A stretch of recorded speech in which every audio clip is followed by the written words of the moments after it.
It was on a gray, unremarkable afternoon that my life took an inexplicable turn. I had spent countless hours scouring the depths of the internet, searching for answers to questions I didn't even know I had.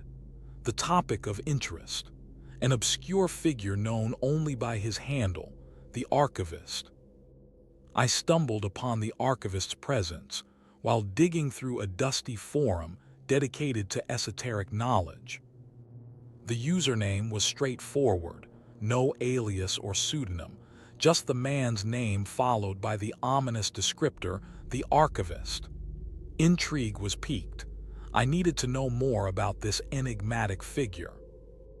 At first glance, the archivist appeared to be a lone wolf, shrouded in mystery. Few details were available, and those who dared to venture into his digital realm spoke of cryptic messages and whispered warnings. Still, curiosity got the better of me, and I found myself drawn to his realm like a moth to flame. It was on one such evening that I stumbled upon the Mandela Catalogue, an exhaustive compilation of seemingly unrelated texts, each with its own peculiar brand of cryptic knowledge. The title itself raised more questions than answers, a collection of information defying human comprehension. It was here, amidst this sea of arcane wisdom, that my journey into the heart of madness truly began. I delved deeper into the Mandela Catalogue with caution, navigating labyrinthine paths of theoretical physics and philosophical treatises. With each passing page, the line between reality and the realm of the unknown began to blur. I became convinced that the archivist was more than just a figure. He was a gateway to secrets best left unspoken. Little did I know, my discovery would be the catalyst for a descent into an abyss of terror, one from which there was no return. The journey had begun, and with it, the unraveling of the archivist's world and mine forever. I was browsing through the Mandela Catalogue, my fingers tracing the worn pages with a sense of excitement and trepidation. The texts were penned in an archaic language, one that seemed to dance on the edge of decipherability. It was as if the author had intentionally woven the words to conceal a deeper truth, a secret waiting to be unearthed by an intrepid mind like mine. As I delved deeper into the manuscript, a phrase caught my eye, in umbra veritas. The translation seemed straightforward enough, in the shadow, truth, but something about it resonated deeply. It was as if the author had been hinting at the existence of the archivist all along.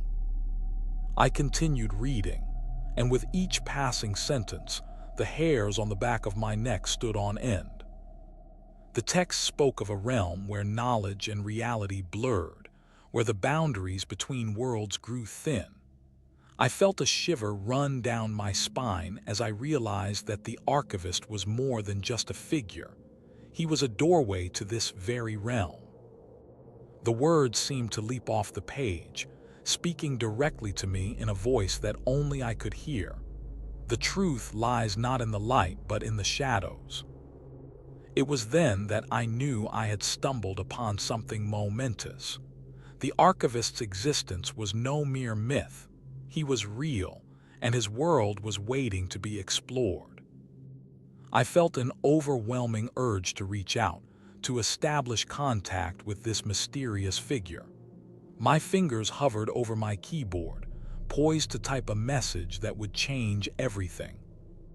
And then, as if fate itself had intervened, I noticed it. A faint symbol etched into the margins of the text, pulsing with a soft, otherworldly light. In that instant, I knew I was no longer alone in this journey. The archivist had found me, and our destinies were forever entwined. I dove headfirst into the world of the archivist, scouring the depths of the internet for any mention of his existence. Forums, social media, and online forums all seemed to yield the same result: a whisper of a presence that vanished into thin air whenever I attempted to dig deeper. Still, I persisted, driven by an insatiable curiosity about this enigmatic figure. I began to notice a pattern. The archivist's name would appear in connection with various obscure texts and theories, always lurking on the periphery of mainstream knowledge. It was as if he existed outside of our reality, a ghostly presence that haunted the fringes of human understanding. Next, I turned my attention to the Mandela Catalogue itself, an unassuming text that seemed to defy explanation. Its contents were a jumbled mess of cryptic symbols and phrases, each one whispering secrets in a language that only the archivist could understand. I became obsessed with deciphering the codes, convinced that they held the key to unlocking the archivist's true nature. As the days turned into weeks, my research began to yield some unexpected results. I stumbled upon mentions of an ancient cult, one that worshipped a deity known only as the Keeper. According to legend, the Keeper was an entity beyond human comprehension, a being of immense power that dwelled at the intersection of reality and madness. It was then that the pieces began to fall into place.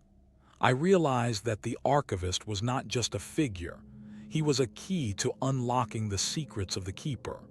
And with this knowledge, my journey took a dark and sinister turn. I knew that I had to find out more about this cult, and the role that the archivist played in their twisted rituals. I spent countless hours poring over ancient texts and scouring the internet for any mention of the Keeper. It was as if I was following a trail of breadcrumbs, each one leading me deeper into the heart of madness. And yet, with every step forward, I felt myself becoming increasingly entangled in a web of deceit and terror. The question echoed in my mind: what secrets lay hidden at the intersection of reality and madness? And would I be brave enough to uncover them? I sat in front of my computer, my heart racing as I waited for the response to my message. And then it appeared, a single sentence, typed in a font that seemed almost unnatural. "I have been waiting for you," it read. My breath caught in my throat as I realized that I was finally communicating with the archivist.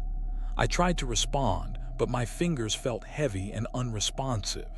It was as if the words themselves were being pulled from me by some unseen force. I took a deep breath and typed out a response, my hands shaking slightly as I clicked the send button. "I have been searching for you," I wrote. The response came almost immediately, a series of cryptic symbols that seemed to dance across the screen before disappearing into thin air. I was left feeling stunned and disoriented, but also intrigued. Who was this person and what did they want from me? I couldn't shake the feeling that my life would never be the same again. And then, just as suddenly as it had begun, everything went black. When I came to, I found myself standing in a dimly lit room, surrounded by books and strange artifacts that seemed to hold secrets of their own. The archivist stood before me, his eyes gleaming with an otherworldly intensity. "Welcome," he said, his voice low and hypnotic. "I have been waiting for you." I felt a shiver run down my spine as he reached out and took my hand, leading me deeper into the heart of madness. And yet, despite the fear that gripped my heart, I couldn't help but feel drawn to him like a moth to a flame. What secrets would he reveal to me? And what lay in store for me if I followed him down this twisted path?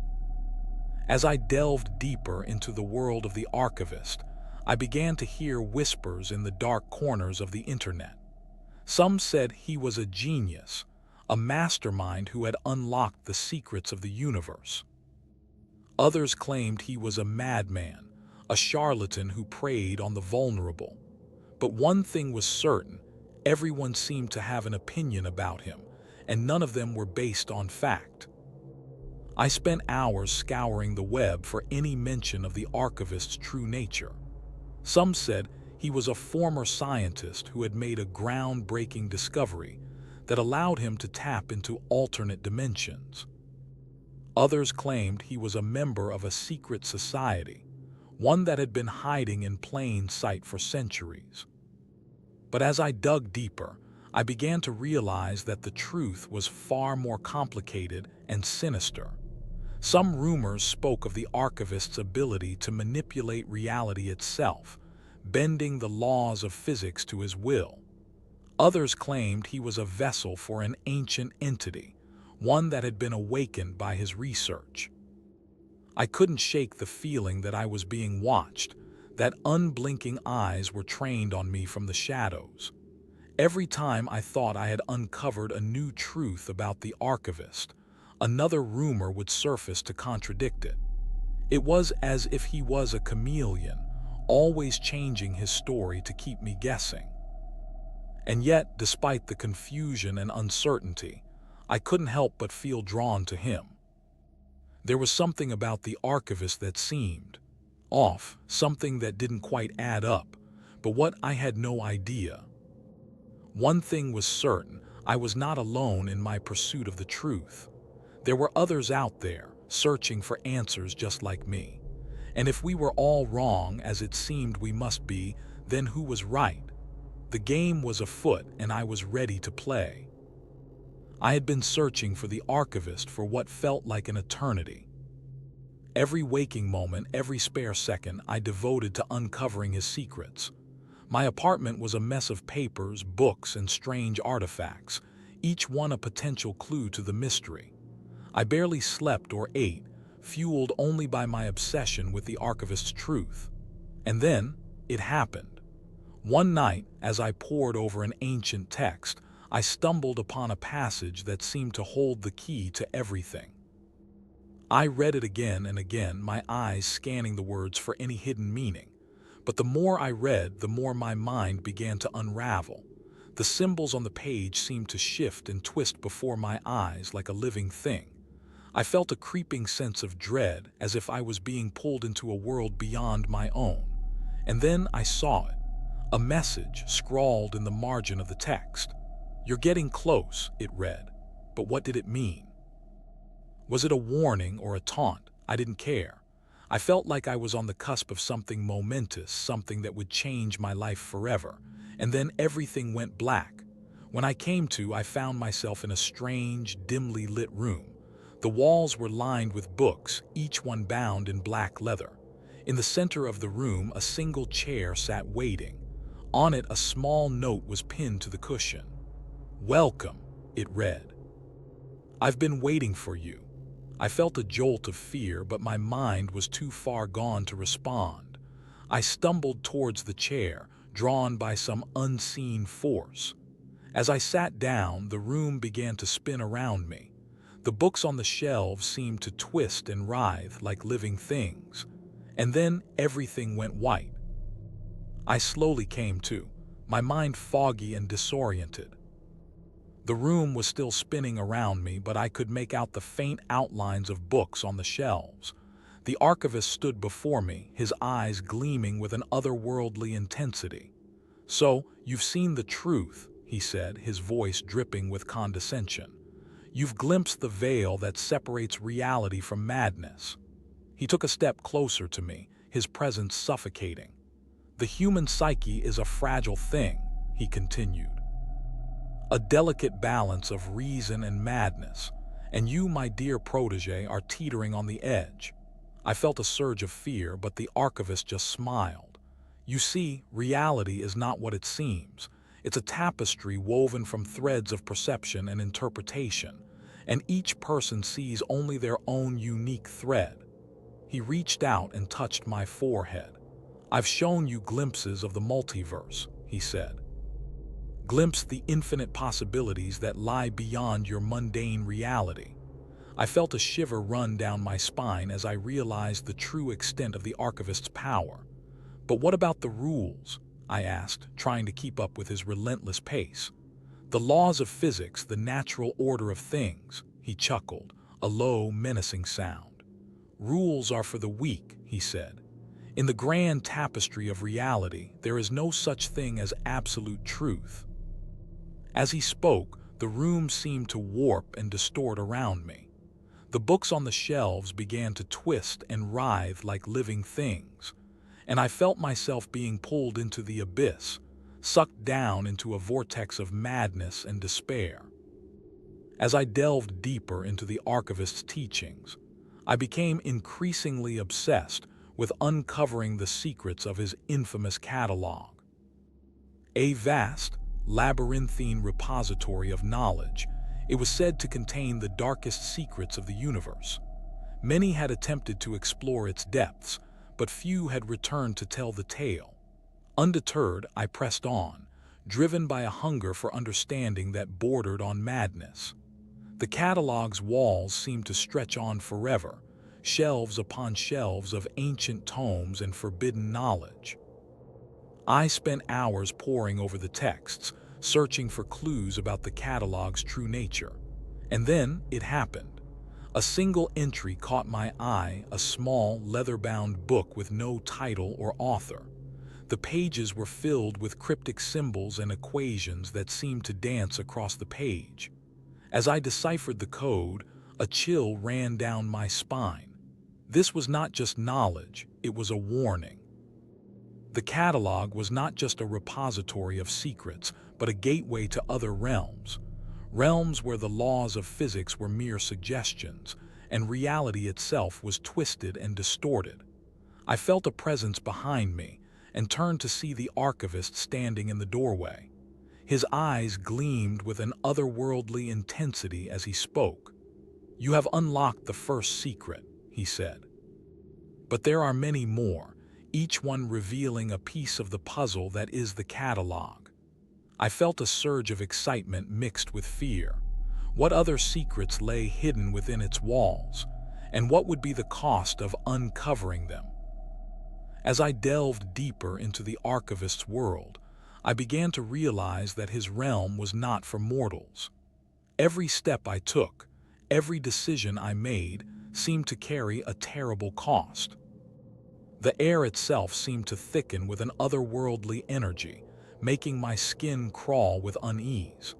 And then there were the creatures, twisted, nightmarish beings that seemed to be crafted from the very shadows themselves. They watched me with cold, calculating eyes, their presence seeming to draw the very life out of me. I knew then that I had to leave, to escape the clutches of the archivist before it was too late. But as I turned to flee, I saw a figure waiting for me in the darkness. A woman, her face twisted into a grotesque grin, her eyes blazing with an unholy light. "You can't leave now," she said, her voice like a rusty gate. "You've seen too much. You have to stay and play the game." I tried to run, but my feet seemed rooted to the spot. The woman began to laugh, a sound that was both beautiful and terrifying. And then everything went black. When I came to, I found myself back in my own world, but something had changed within me. My perception of reality had been twisted, distorted by the horrors I had witnessed in the archivist's realm. I knew then that I would never be able to go back, that I was forever bound to the archivist's world. And as I stumbled through the darkness, trying to make sense of what had happened, I realized that I was not alone. The creatures from the archivist's realm were with me, watching me, waiting for me. They would never let me be free. As I delved deeper into the archivist's world, my grip on reality began to slip. Every step I took seemed to lead me further down the rabbit hole of madness. The creatures that lurked in every shadow seemed to take on a life of their own, whispering cruel secrets in my ear, and making it harder for me to distinguish between what was real and what was just a product of my fevered imagination. I tried to hold on to sanity, but it was like trying to grasp a handful of sand. The harder I squeezed, the more it slipped through my fingers. The archivist's words echoed in my mind. The human psyche is a fragile thing, a delicate balance of reason and madness. But I knew that I was playing with fire, dancing on the edge of a precipice with no safety net to catch me if I fell. And yet, I couldn't resist the allure of the archivist's world. It was like a siren's call, beckoning me closer with promises of forbidden knowledge and ancient secrets. I felt myself becoming increasingly entangled in its web, losing myself in the labyrinthine corridors of my own mind. My thoughts grew more disjointed, my perception skewed. I began to wonder if anything I had ever known was true, or if it was all just a product of my own paranoia. The line between reality and madness blurred until I wasn't sure which side I was on anymore. And then, there were the visions. Dark, twisted images that seemed to sear themselves into my brain, making me question everything I thought I knew about the world. I saw cities made of blood and bone, skies filled with the wings of giant, twisted creatures. I saw the archivist himself, his eyes blazing with an otherworldly intensity as he spoke in a voice that was both ancient and eternal. "You will see the truth," he whispered, "but are you prepared to pay the price?" I didn't know if I was ready, but I knew I had to keep moving forward, no matter how far down the rabbit hole I fell. As I ventured deeper into the archivist's world, I knew that I had to confront the horrors that lurked within. It was a journey into my own darkness, a descent into the depths of my own psyche. I had to face the fears that I had been trying to avoid, the doubts that had been plaguing me since I first entered this realm. The creatures that surrounded me seemed to grow more twisted and grotesque with every step, their very presence making my skin crawl with revulsion. But I knew that I couldn't turn back now. I had to see this through, no matter how terrifying it might be. And so, I steeled myself for what was to come, taking a deep breath as I stepped into the heart of the archivist's world. There I faced my own demons, the dark aspects of my own personality that I had been trying to keep hidden.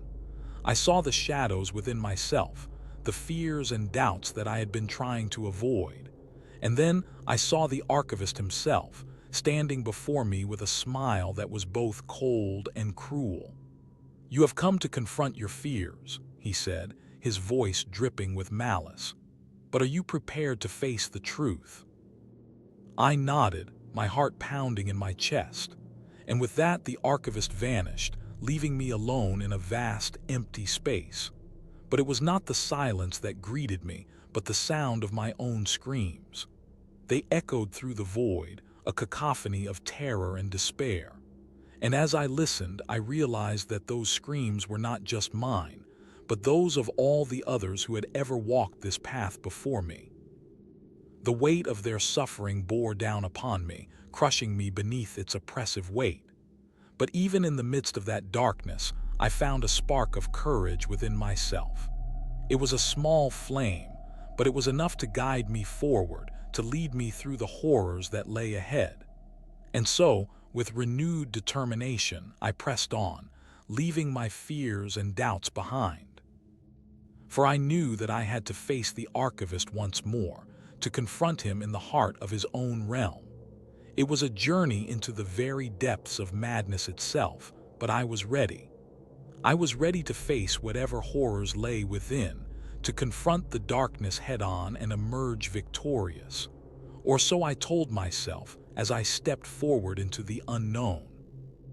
As I emerged from the depths of the archivist's world, I felt transformed.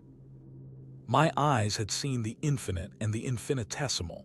My mind had grasped the hidden patterns that governed reality. The universe was no longer a mystery to be solved, but a tapestry of interconnected threads, each one pulsing with life and energy. I had confronted the darkness within myself and emerged stronger, my spirit tempered like fine steel in the fire of adversity. The creatures that lurked in every shadow were still there, but now they seemed less terrifying, their twisted forms a reminder of the beauty and complexity that lay just beneath the surface of things. I knew that I would never see the world in the same way again, that my perception had been forever altered by the experience. And yet, it was not just my own eyes that saw the world anew, but also those of others who might stumble into this realm. For I knew that the archivist's world was not a place to be feared or avoided, but a doorway to understanding, a portal to the hidden truths that lay at the heart of existence. And so, I emerged from my ordeal with a newfound sense of purpose, my heart filled with a deep and abiding wonder for the mysteries that surrounded me. For I had caught a glimpse of the infinite, and it had changed me forever.